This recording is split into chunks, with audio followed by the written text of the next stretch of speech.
This Voice of San Diego podcast is sponsored in part by Competitive Edge Research. Competitive Edge Research, San Diego's premier public opinion research firm, sponsors this podcast because they like good journalism as much as they like good polling. Since 1987, Competitive Edge has helped clients see the why buried deep within the numbers.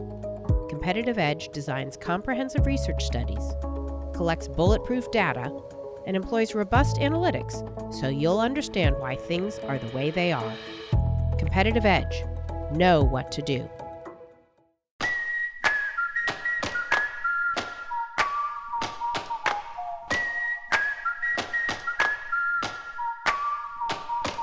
Thanks for joining us on the Voice San Diego podcast. My name is Scott Lewis. I'm the editor-in-chief at Voice. I'm joined by assistant editor Andrew Keats. Happy to be here. Preemptive. Sara Libby is our managing editor. Hello. How are you? Doing great. We have a great show this week. We'll have some news bits. We're going to talk to the newly elected chairman of the San Diego Democratic Party. You said that right. Thank you. Yeah. Congrats. We will. Will Rodriguez Kennedy is his name. And we have two heroes this week. No GOAT. That's usually not the rare problem. Double hero. It's usually not the hard thing. And well, one of them is snarky, so I guess it's okay. It's not like we're actually praising two people earnestly. Couldn't do that. The People's Reporter is back. People's Reporter seems to be going well.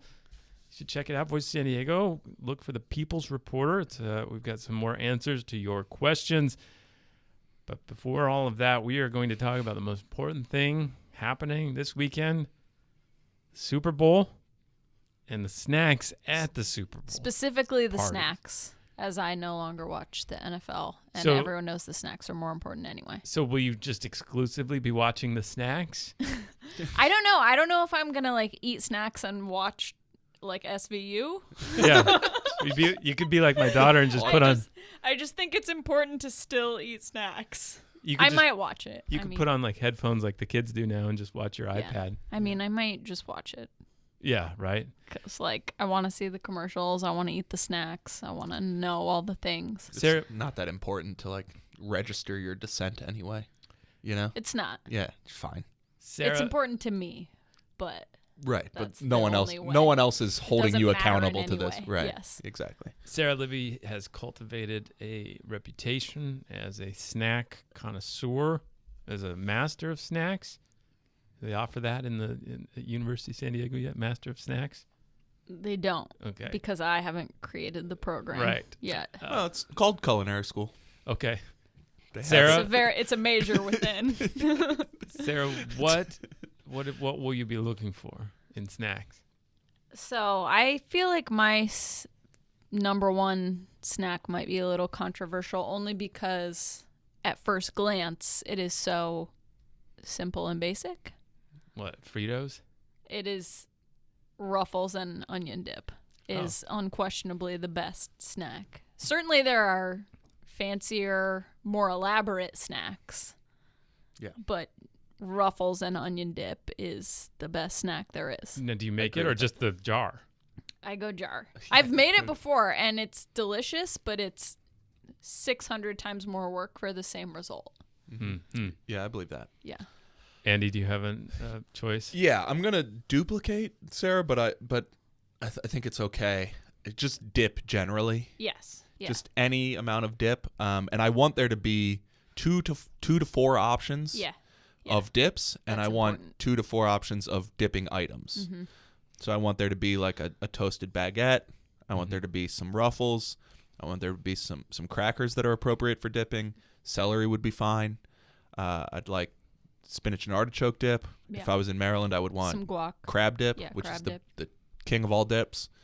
French onion dip would be great. This new buffalo chicken dip is really made a real surge in the last 5 years, I think. Agreed. That's great too. So I'm dip agnostic, but it's got to be dip. Okay. Yeah. All right. So you took one of mine. I have two. Okay.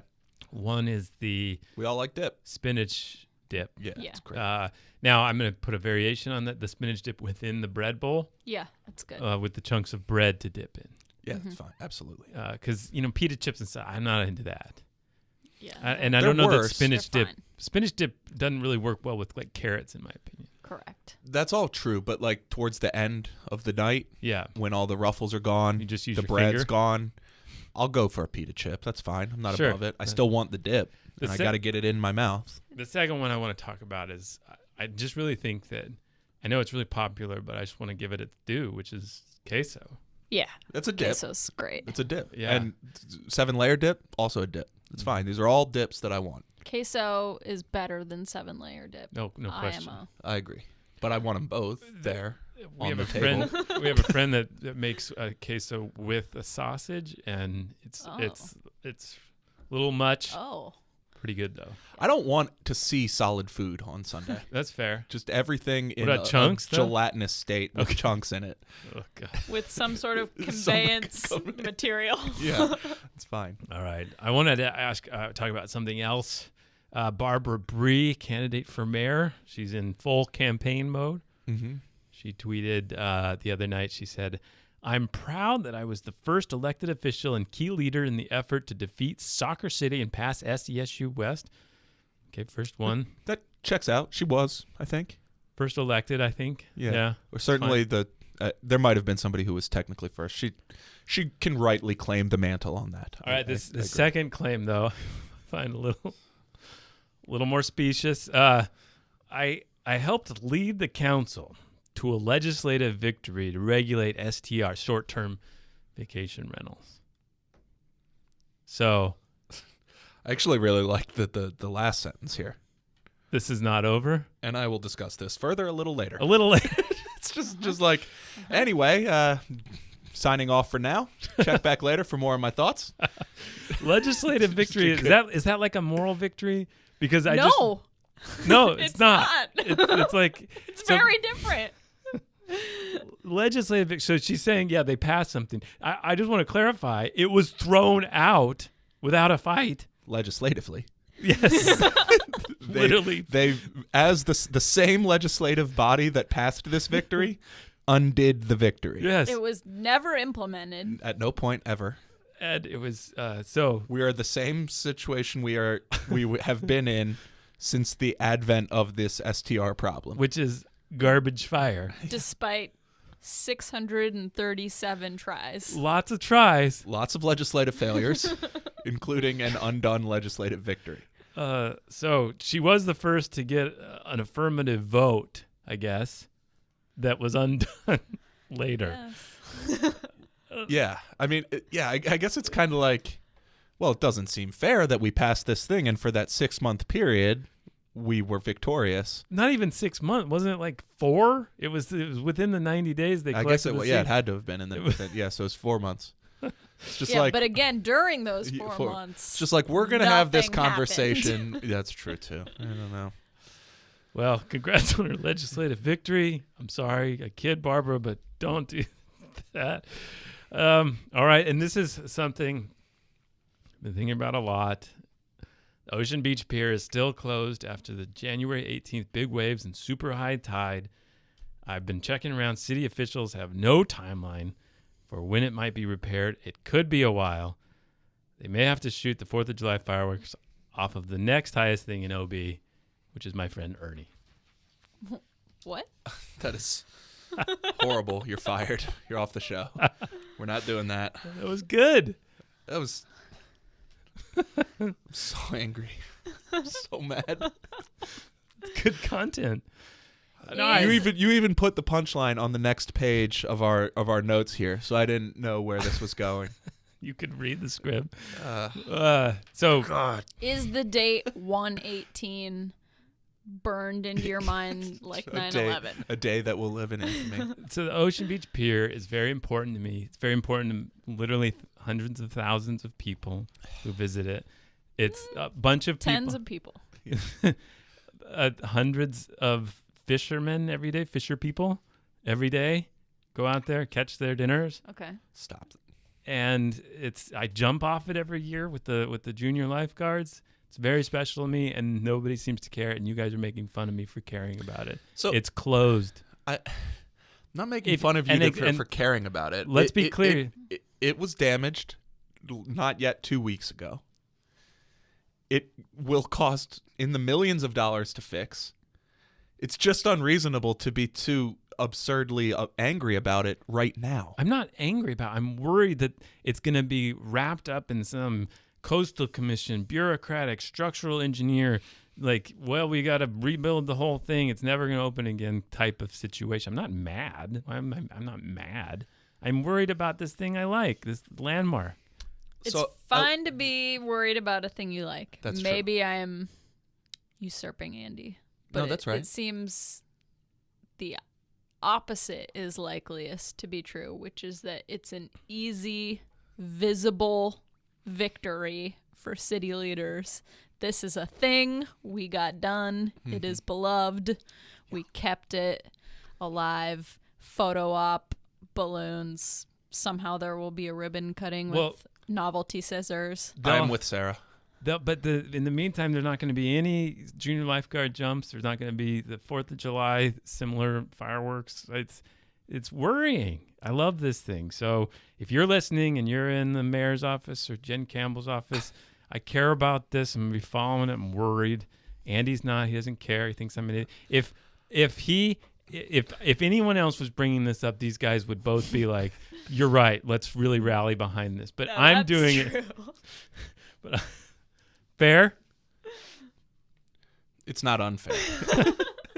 It's not untrue. It's not untrue.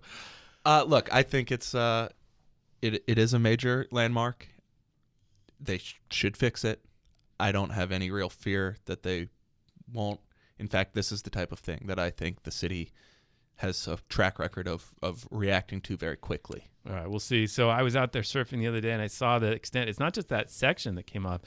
It looks like it got hit by a tornado. It was crazy. Just to picture how big the wave must have been to get that high and break that much was really kind of stunning. You should go check it out. All right, the news this week. Lisa Halberstadt had a story about police ramping up homeless arrests right before the annual homeless count. Police enforcement spiked in the downtown area, most densely populated with homeless San Diegans, in the days before the annual homeless census last Friday. That's called the point-in-time count. And so there were some people brought up, like, did they do this to disrupt the count or what? Lisa didn't take a stand on that or whatever their motivations were, but it did seem to be there was more activity. They didn't deny that. They said they were responding to concerns of the residents, that the encampments in East Village had built up to the point where they needed to be disrupted and cleaned, and they arrested a bunch of people who were dealing drugs, stuff like that. But the advocates and leaders in the community, including the CEO of the Regional Task Force on Homelessness, said it's unfortunate that this would happen right before the count. The count is really important, and we should maybe consider moratoriums on those sorts of things right before the count. Yeah, I thought that was the most remarkable part of the story was this person saying, this took us by surprise. We were concerned about it. And it completely changes the landscape of what, homelessness on the streets are right before this very important count. Are the numbers significant enough to make a major difference in the count one way or another? Maybe not. I don't know. But it does seem clear that it's disruptive right before a period of time that is entirely based around getting as accurate a possible reading of the state of the situation. Yeah.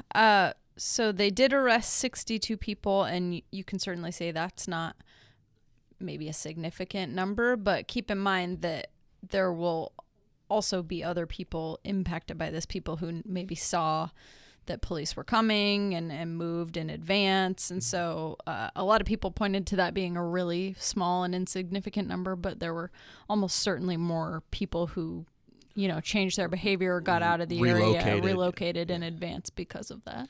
Yeah, I think also there's an element of just the right hand not knowing what the left hand is doing here. Right. That there should be the between. So SDPD came out and objected to the story, and the mayor's Captain Scott Wall wrote a little thing. Yeah, and the mayor's office was involved in the communication beforehand, and then there's the regional task force, and there's got to be a way that all of these entities are discussing, hey, we understand that there's this reality on the street. Also, we understand that there are residents who are affected by this and they're asking for services. And also, we understand that there's this once a year very important data collection effort coming up. And to strategize those things better to happen at the same time. Yeah, I talked to the police representative at Scott Wall for a while, and I think that was my point. Like, nothing in that piece criticized the police themselves or what they had done in there.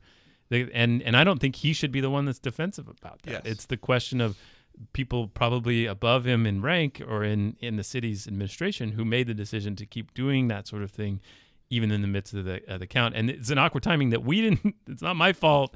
You did this right before the count, and that there are people concerned that the count's integrity was potentially disrupted because of it.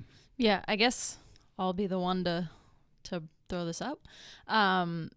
We have no evidence to show that they did this on purpose or they did this for a reason other than what they said, which was resident complaints.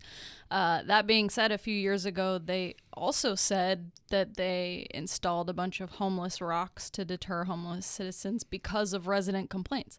And that was shown through a public records request to be a lie. Mm-hmm. Yeah. Well, and I would also similarly say that last year there were problems with the count in terms of how they calculated the number of people likely to be living in RVs or in their cars. And that also raised some questions about how reliable the count was. And so to have this question come up the very next year, again, before we even get into the motivations, the entire point is to have accurate data from which we can make better decisions and understand the state of this problem. And now in back-to-back years, we've got things of some degree to another have disrupted that effort. Well, and then further, it's also the big divide between like long-term big solutions that could actually make a dent in homelessness versus this constant sort of like do whatever you can to clean it up.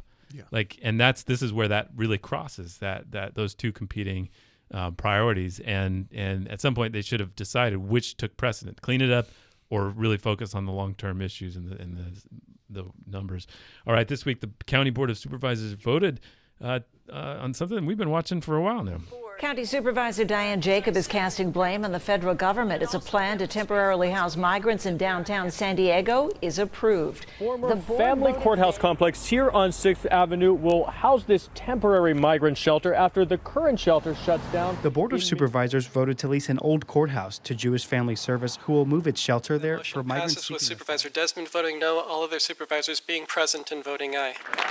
The county is moving forward with a new temporary migrant shelter in downtown San That's Diego. it. Yeah, it was a big decision at the county. First time the county's got involved in actual shelter issues, and kind of unimaginable that they would do it at 4-1 vote like that. Nathan Fletcher and Greg Cox led that at the beginning, and then got Diane Jacob and Christian Gaspar to support them. Now, again, they just hand over to Jewish Family Services this old courthouse. The only cost to the county is keeping the medical personnel who were there. And this isn't necessarily a homeless shelter like the other things we've been talking about.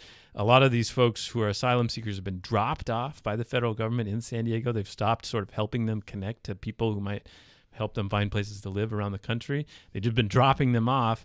And so this is like a place for them to stay while they get their bearings and move along. But it's only for a year, right?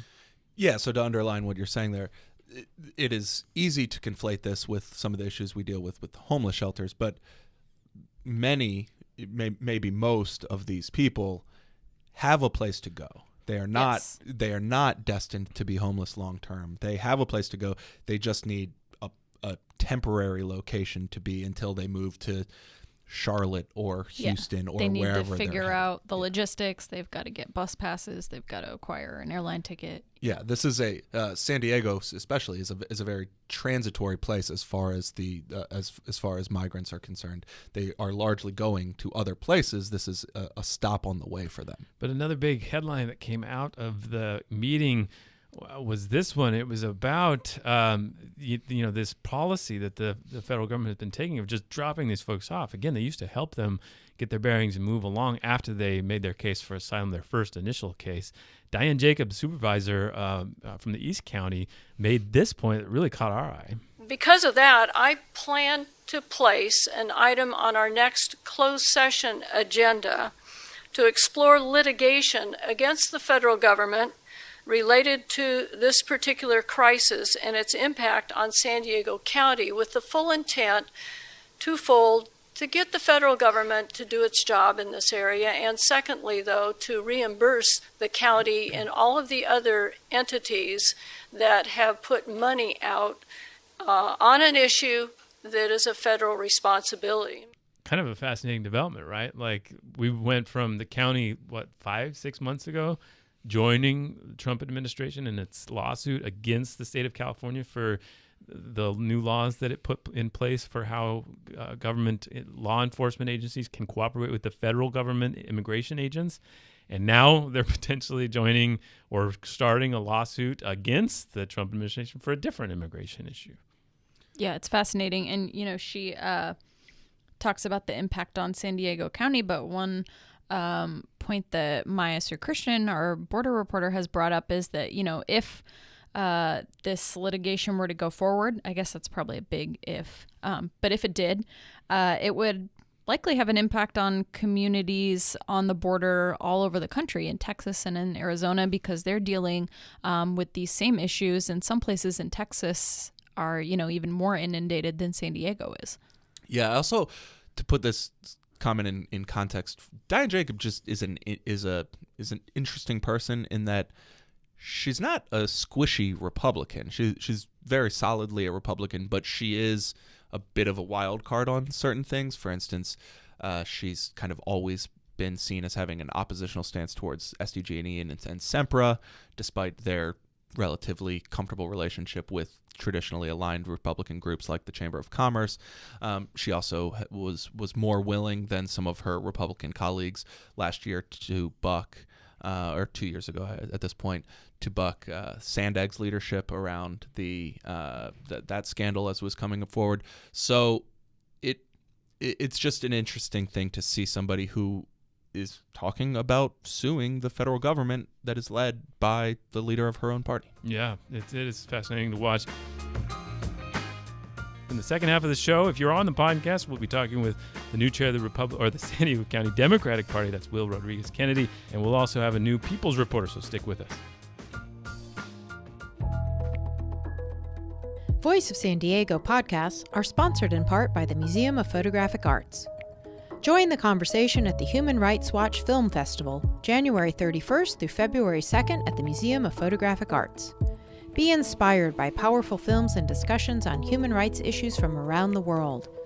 Filmmakers and Human Rights Watch experts will be there to discuss many of the topics raised in the films.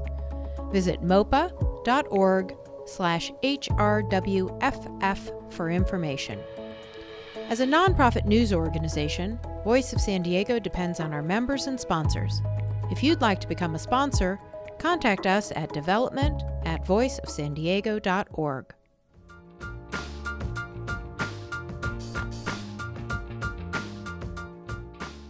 We are back, and we are more. We have in the Great Voice San Diego podcast studio joining us Will Rodriguez Kennedy, the newly elected chairman of the San Diego County Democratic Party. Welcome, Will. Thank you. Thank you for having me. Yeah, thanks for coming in. We were just sort of catching up a little bit, but this marks quite a run for you. You started local politics, worked for Carl DeMaio, Republican, and now you're the head of the local Democrats. How did that happen? Where are we at now? Oh, I must have found religion somewhere along the way. It's been quite a journey, but it's a story I like telling. I mean, essentially, there were Democrats who reached out. It was Lorena Gonzalez and Stephen Whitburn and Jerry Dilno, people like that, who reached out and pulled me over, and I've been there ever since, and now I'm the chair. Yeah. Lorena's quite the converter these days, huh? She is. All right, so let's describe. So the county party is what? Talk about the infrastructure. Let's give everybody a lay of the land. Sure. Well, so the county party is the central organizing body for the Democratic Party here in San Diego County, and In terms of we have a staff, we have a large group of very supportive electeds, and we're the larger party. So we have a large network of Democrats throughout the county that we communicate with. And we're really one of the most successful and effective county parties in the country. When you think about our victories over the last year and how we were winning victories even in 2016 when it was not a particularly great year for Democrats, I'm actually quite proud of the body or the work and the organization we have, and I hope to expand its effectiveness and modernize it a little bit.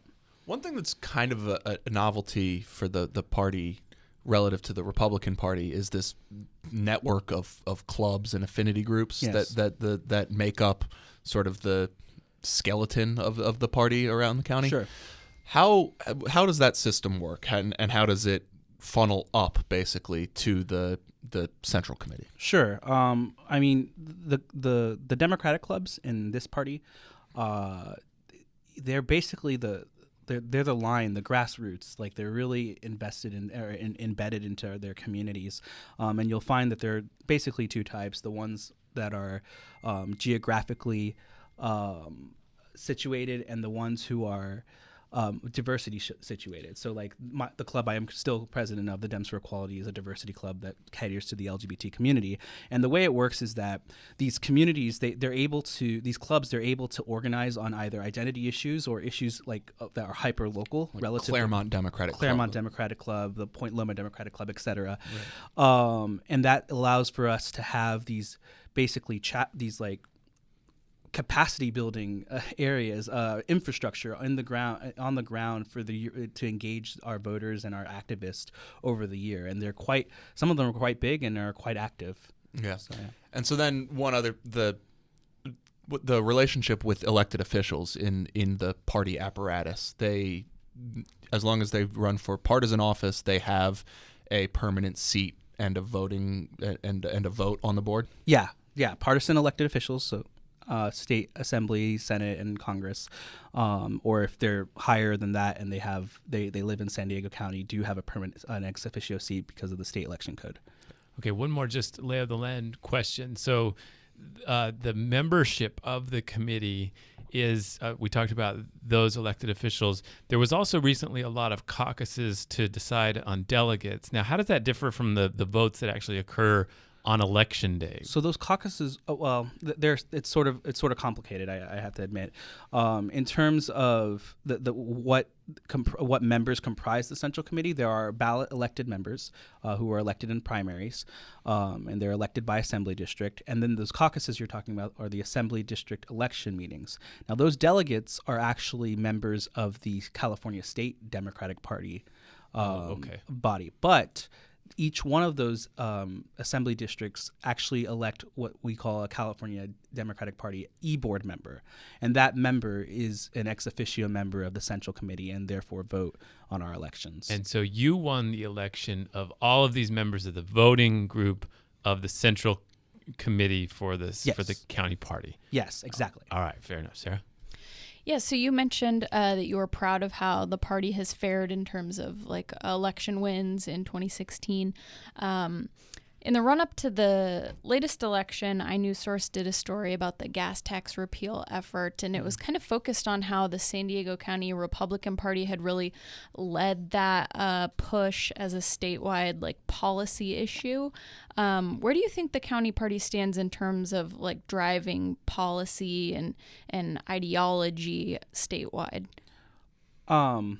I mean, San Diego, how we will. Yeah, is that something you're interested in? Do you think they're doing a lot of it now? Do you want to do more of it? Well, I mean, it's important the model that the Republican Party used didn't work. I mean, it failed at the ballot. Well, sure. But that's because it's the Republican Party and they're not particularly alive in this state.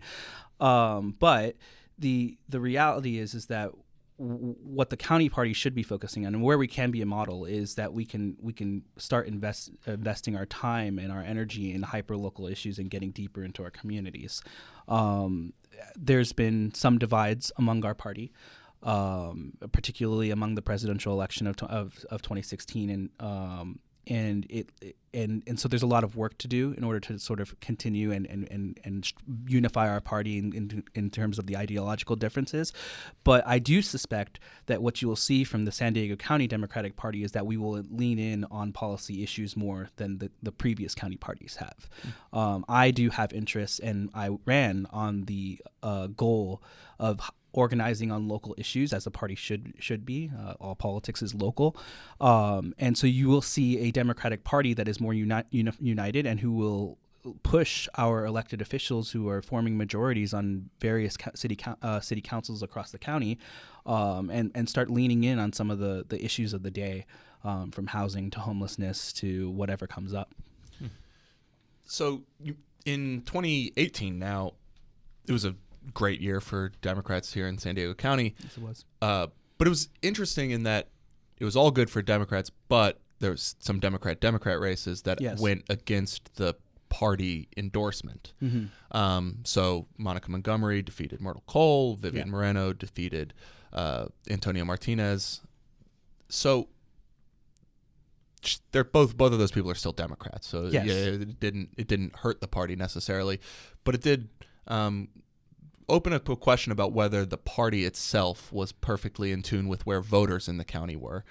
What are your thoughts on how well the county dealt with those Democrat versus Democrat races? Well, I think you'll see, and particularly in this election, I was running on the fact that there was a disconnect. I think the people at this table know that I'm the president of the San Diego Democrats for Equality, and you'll probably note that we took different positions from the party, and that we did endorse Monica Montgomery and Vivian Moreno in their election bids. And I think that was a smart move for us. And you'll see also that those clubs, the Progressive Dems, the Martin Luther King Dems, the Enviro Dems, tended to take the same positions and sort of formed like a conscience of the party.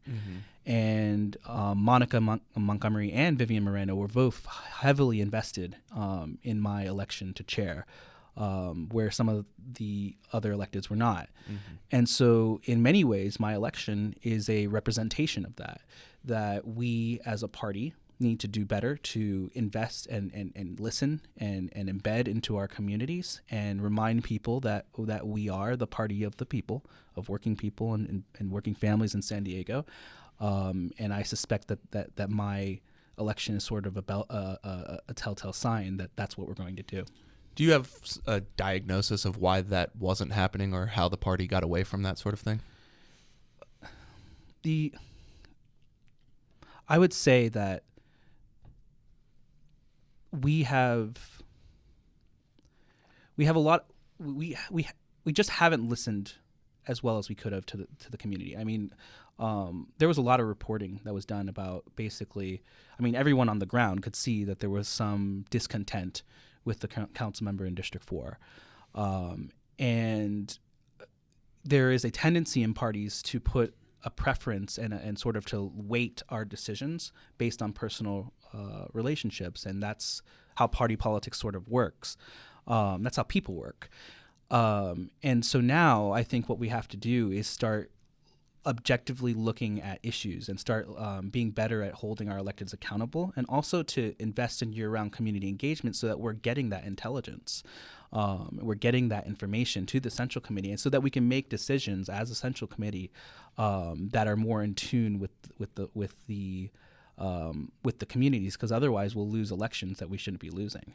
And also, I would say that there's some damage there in terms of, like, while we didn't damage the party per se, there are relationships that were burned because of the way those votes went, and we have to work on those. What relationships? Well, I mean, it's not a good feeling to be burnt to be, for example, a member of the Central Committee and not to receive the endorsement of your Central Committee that you've invested your time in, like Councilmember Vivian Moreno was. She was a president of the San Diego County Young Democrats. She is an elected member of the Central Committee in her own right, and then to have her party attack her. That's the type of thing that we have to steer away from, and that we have to sort of change the tone on, because that creates hurt feelings. And maybe it's a lot better now because she supported me and we supported each other, and now she knows that the chair of her party wouldn't do that again, and we shouldn't. So that's the type of like divisiveness that we have to avoid as a party. One of the other divides that really kind of bled into the party politics, the intra-party politics, was this maybe 2-year row between the different factions of labor, right? The United Food Commercial Workers led by Mickey Kasparian, and then on the other side, the building trades and some others, the hotel workers who were concerned about Kasparian, the allegations against him and other things, and just the way he was running things.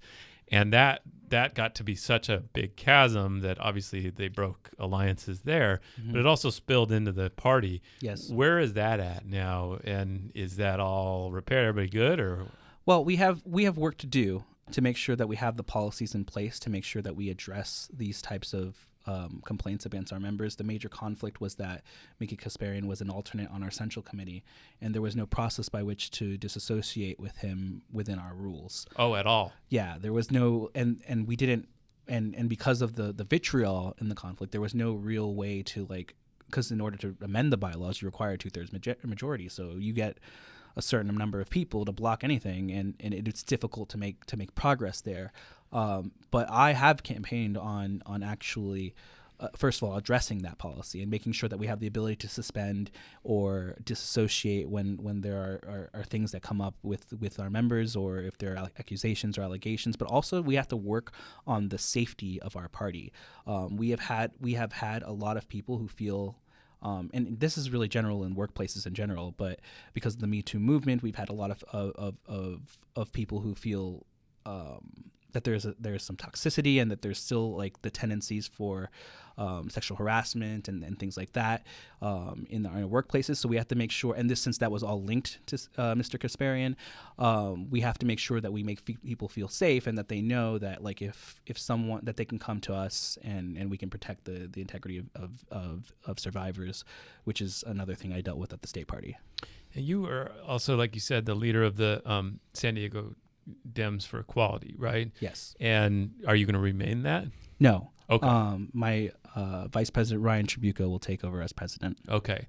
And so that brings that sort of answers my second question, which was, do you have to be more neutral now? Like you were kind of a player in making some of these decisions, and now you've got to like stay out of them for a while? Yeah, I mean, the importance the chair has to present a certain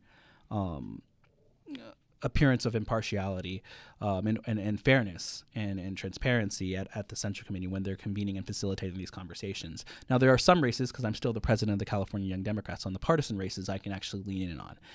And since there's no conflict between the endorsements of the state party and the local party, I will have the ability to still speak on basically half of the elections that we deal with. But on the local issues, I'll have to navigate some intricate divides among our committee in terms of the races that we're going to be facing in the next cycle.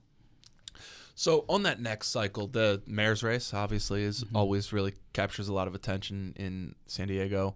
And it's the way it looks right now, we are heading towards what might be a preview of the future of San Diego politics, where Democrat versus Republican is not quite as prevalent as different types of Democrats. Yeah. You're talking about taking a bigger role in issue-based things and kind of leading on policy potentially.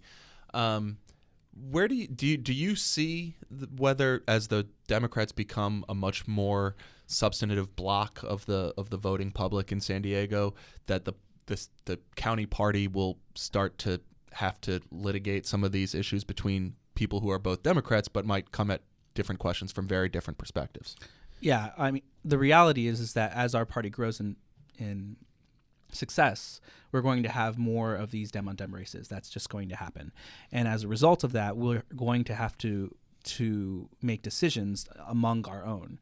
And that means that we have to do a good job of sort of identifying our core issues and what we want to work on.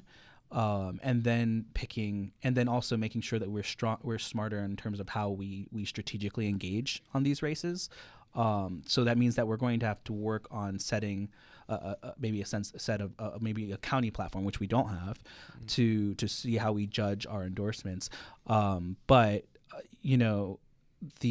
and also the conflicts. Like, we have to make sure that we can come together as a party after this, because in some cases there will be it may be Dem on Dem races, and that means these conflicts drag out for longer. But after that, we're going to have to come together, and that means it's going to be a difficult burden to bear. But I'm up for that, and we'll see how it goes. How do you think you'd handle things like the Chamber of Commerce, Building Industry Association, Lincoln Club, these groups that have been historically affiliated with the right? If they start to recognize that this is the way things are going and start to get involved, would you be agnostic towards that in terms of who you support? Would you be open to that, or is that something that you'd have to view red line? Yeah, as like a red line. Well, the tendency in the activists of our party is to pay attention to that type of thing. What you will see and what you have seen is that there is a great urge in our party, it's activist wings, to disassociate money and politics.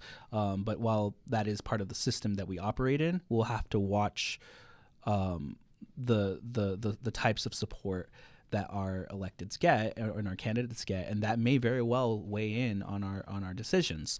And you saw that with a lot of stories over the last cycle where Democrats are criticizing the type of contributions that are coming from different sources. So it's definitely an issue that is active and that is often used as a criticism among our party. And it's something we also have to have a nuanced conversation about in terms of like where it's acceptable to take money from and who and how that works.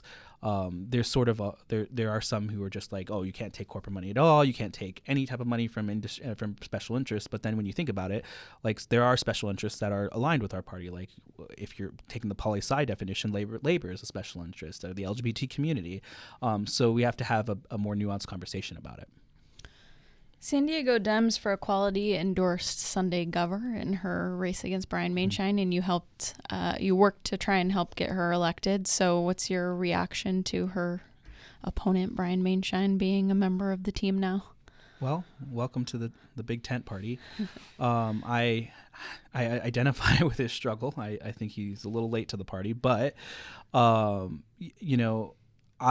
worked heavily on electing Sunday Gover, and we were just very close to electing her, the Democratic Assemblywoman from the 77th District. But now we have another Democratic Assemblyman from the 77th District, and it's important that we embrace that type of conversion, because that's how we build into these communities, and I wouldn't be surprised if there are more defections in the future across the state, and that's why the other party is so angry about these defections. I mean, I was once a Republican, and now I'm the chair of the Democratic Party, so I sort of understand this evolution, and I believe that evolution happens, and he'll have to prove himself in our party. I mean, help me understand why it's important for the party itself to take a stand when there's two Dems running. Well, it depends on the issue. Like there are some cases in which it might not be wise for the party to take a stance in any one race. So depending on the race, it's sort of a case by case. But there are other issues in which we shouldn't have Democrats. For example, District 3 in San Diego City Council. Like it's a safe Democratic seat, but honestly, like we should not be investing money in that race while we have other seats that are open that are more competitive and that could fall to a Republican. So the party would be interested in possibly pushing forward a candidate there. But it's also important to us to make sure that we leverage our resources. We do not have the wealthy backers that the Republican has. We have some, but we don't have them. And as a result, we have to make sure that we are smarter in the application of our resources. And that means that sometimes we have to engage in conflicts and we have to do it strategically. There are some races that we will, and there are some races that we won't. And what the focus will be to make sure that we can bring the party back together and that we can unify in the general election. I want to ask you about two races before I let you go. You're Sure. really plugged in. You know what might be going on. The South Bay Supervisor District. This is going to be fascinating. There's one Republican mentioned, David Bejarano, but overwhelmingly a bunch of Democrats. potentially running. We've heard, obviously, Rafael Castellanos running. Mm-hmm. We've heard Nora Vargas is considering.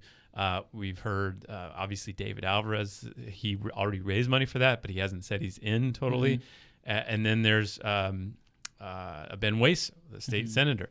That seems like a crazy race. Like, that would be really intense.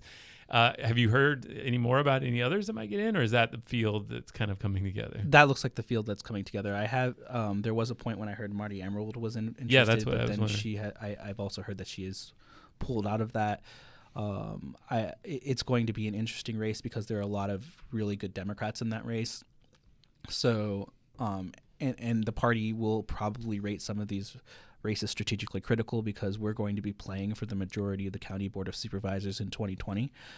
We have a really good shot at taking both D1 and D3 if we really play our cards right, which means that we will be able to make some change come from our county government. And so that's going to be something we're going to be laser focused on, and it's one of the biggest priorities of our party. Well, that's what I wanted to ask about next was this D3 race. Kristen Gaspar, the Republican, sits in that seat. County supervisor. Again, she's flirted with the idea of running for Congress, all kinds of things.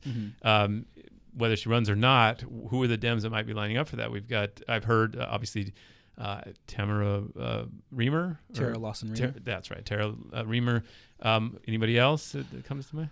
Yeah, I mean, so that District 3 race is going to be an interesting one because because Kristen Gaspar is tied to Trump in many very public ways, and that will be a problem for her in this town. And I suspect that there are a couple of people, of high profile people. I do know that I don't want if I. Yeah, come on, that's why. I do know that I've heard Olga Diaz might consider it. I've heard that Sarah Jacobs might be considering it. I've heard that's pretty much it. I mean, there was a point when Mark Hempa-Najjar was thinking about it, but he's decided to run for Congress. So either of those women would be formidable in their own right. Catherine Blakespear, Mayor of Encinitas, has always struck me as a logical candidate in that race. Is she just not interested? She's always going to be a logical candidate. She's a strong name in that area. I have not heard her moving for it. The names I've heard are like, there was also a potential some who wanted to push Sunday Gover for that district. So we have a lot of talent this year. And those are really dynamic women who would be formidable in a race against Kristen Gaspar. All right, last question. Are there other races that you're particularly interested in and keeping an eye on as it develops? Sure. District 7 is a seat that we can take. There are some candidates there that we can see what's happening there. We're going to want to make sure that we try to keep District 1 since Barbara Bree is running for mayor. But also what you're going to see is a focus and change into some of these city councils. You'll see that we took the majority in Escondido and Carlsbad, and we got a Democrat onto Vista, and I think we're like split in National City and San Marcos. So what I will be doing is I'm going to start looking at some of these smaller cities and see where we can where smaller investments actually can bring in more power in those areas. All right. Well, Will Rodriguez Kennedy, thanks for coming in. Congrats, and I hope you'll join us again after some of this starts developing. Sure, whenever you guys ask. Well, he's always an interesting conversation. It'll be interesting to watch what he does with the party and what kinds of drama develops over time, huh? Yeah, absolutely. I'm sure it'll be smooth sailing. Yeah, right? nothing. Totally fine. No drama. All right, our hero of the week.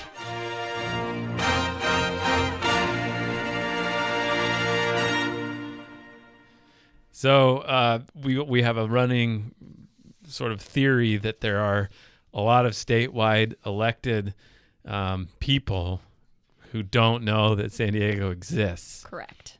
We're pretty sure. I think a lot of them have an idea of it. Yeah, like it's a concept. Like me in Iceland. Yeah, it's there somewhere. It's conceptually, I get it. We're pretty kinda. sure Dianne Feinstein Not probably certain. knows what San Diego is. We're not quite certain. We haven't I'd say confirmed. it's a little more gelatinous than that. But we got some evidence this week. What happened? 2 gelatinous calls on this episode. Yeah. Well, the governor is here right now. El Governor is here, huh? Yes, so we're saying that he's the hero of the week. First For of all, coming. I'm still not convinced he knows San Diego exists. It's an indication. It's an indication, sure. Yeah.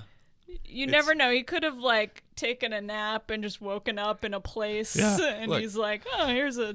Any a good place. economist will tell you that one data point is never a trend. Yeah, And that's so true. We don't want to get too carried away on this, but Wait till he mentions San Diego 3 times. 3 times at least. Then there's a trend piece that governors are realizing that San Diego exists. Because Governor Brown, I'm not sure he did know it was here. I think he just thought it was like a neighborhood of LA or something. That could be. Yeah. I think if he ever came here, it was like for a statewide party thing and never because like San Diego in its own right. I do remember one time exists. it was here when he came for the grand opening of that solar company that went bankrupt That's like right. a year later. That's right. All right, our other hero of the week. So this one goes to The local Cortez Hill Active Residence Group.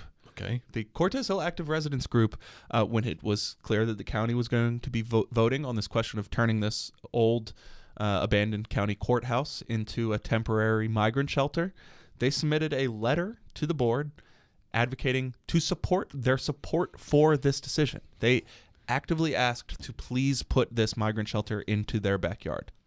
I don't believe you. Does not compute. Doesn't compute. A But neighborhood group yeah. actively supported Yeah. type of homeless transitional housing shelter within their boundaries. That is correct. Okay. Cortez Hill Active Residence Group. Okay, thank you. 2019 is something. Yeah. We got governors visiting San Diego. People putting stuff in their backyards. Yeah. It's San Diego's having a moment. All right, well, I'm sorry, I got carried away. No, that's not true. All right, now on the People's Reporter, we have received a lot of questions about streets after last week, so the team is back to talk about how you can do research on how that all works and how the city manages its funds and priorities in that area.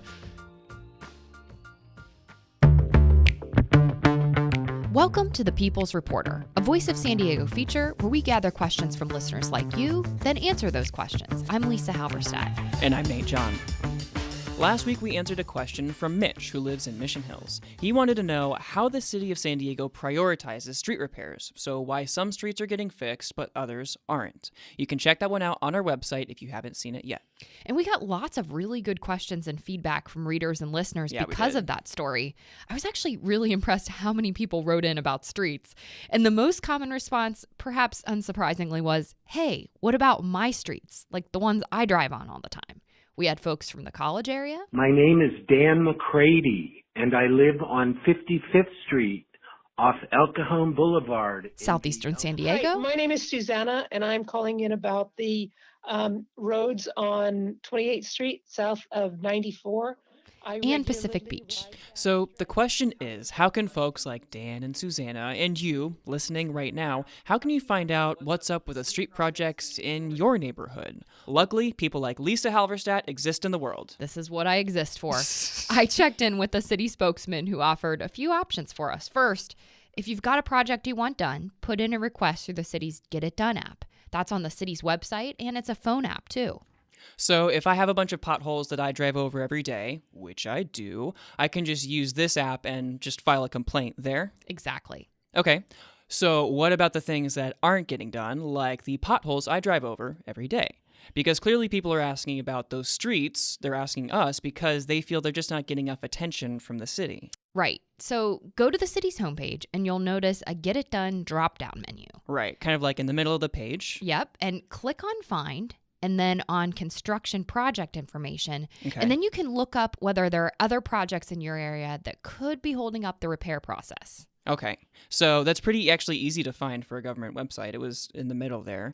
And if you were around last week, we mentioned something really important about repair times. Projects that are already in process are a big reason why road fixes get delayed. Sometimes projects can last years or they don't start for some years, and that can put some repairs for roads you care about on hold.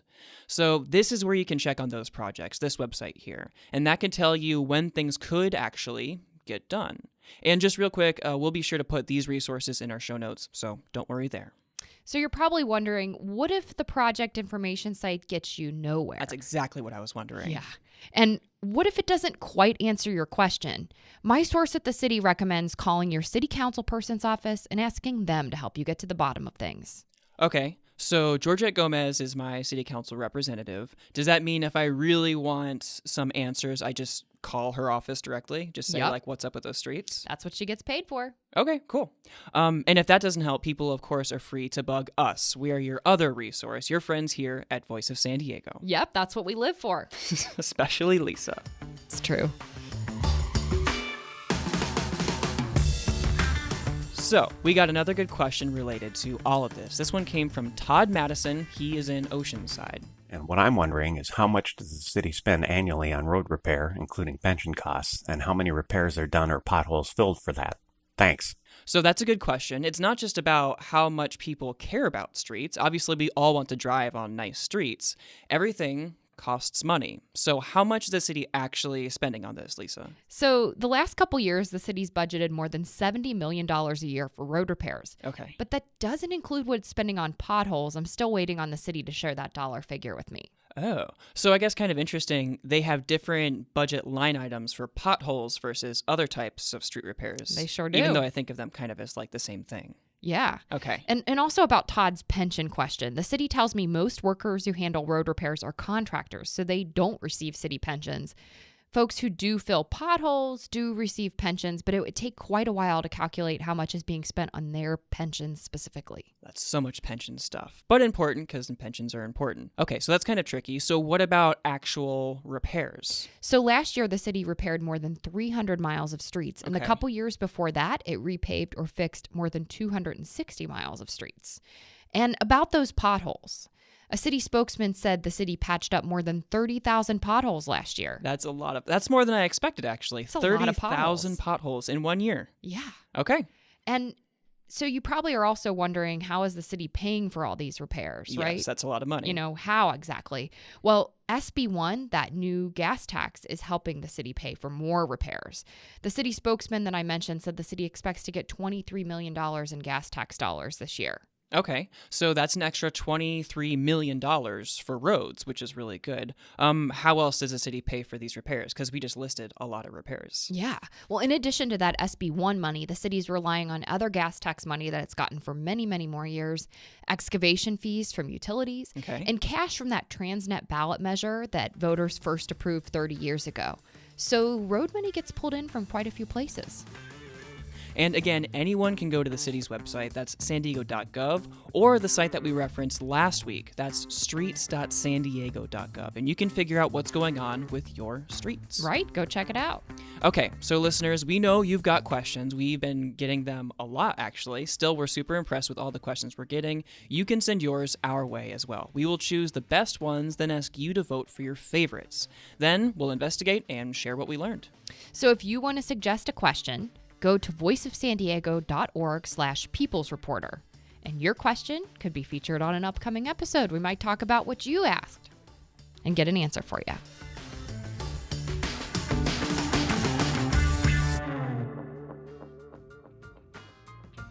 Thanks for listening to the Voice of San Diego podcast. If you want to follow our political reporting a bit more, Andy and I put together a newsletter every week, the Politics Report. That comes out every Saturday. And Sarah, hi Sarah. Hey. She has her own weekly newsletter, What We Learned This Week. And it was fire last week. If you missed it, it hurt my hands. It was hot. It's really good. You can find those at voicesandiego.org/newsletters. I'm Scott Lewis, CEO and editor-in-chief at Voice. Andy Keats is the assistant editor. Sara Libby is managing editor. This show was produced by Nate John and Adriana Heldes, and we'll talk to you next week. Shut up. You did it. You did a great job. You're very good at speaking.